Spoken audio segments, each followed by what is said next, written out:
ان اللہ لا یغفر ان یشرک به ویغفر ما دون ذلك لمن یشاء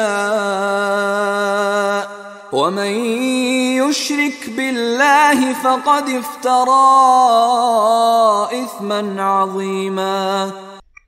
ان اللہ لا یغفر ان یشرک به، پہلی مرتبہ بھی آیت یہاں آ گئی۔ یقیناً اللہ اسے ہرگز نہیں بخشے گا کہ اس کے ساتھ شرک کیا جائے۔ وَيَغْفِرُ مَا دُونَ ذَلِكَ لِمَن يَشَاءُ، ہاں اس سے کم تر جو کچھ ہوگا جس کے لیے چاہے گا بخش دے گا۔ یہ بھی کھلا لائسنس نہیں ہے کہ آپ سمجھے باقی سب گناہ معاف ہو ہی جائیں گے، لیکن اس کی امید دلائی ہے کہ اللہ تعالیٰ باقی تمام گناہوں کے بغیر توبہ کے بھی معاف کرنے کا ایک امکان دے رہا ہے، لیکن یہ شرک جو ہے اس کے معاف ہونے کا کوئی امکان نہیں۔ وَمَن يُشْرِكْ بِاللَّهِ فَقَدِ افْتَرَىٰ اِثْمًا عَظِيمًا، اور جو اللہ تعالیٰ کے ساتھ شرک کرتا ہے اس نے تو بہت بڑا طوفان باندھا ہے۔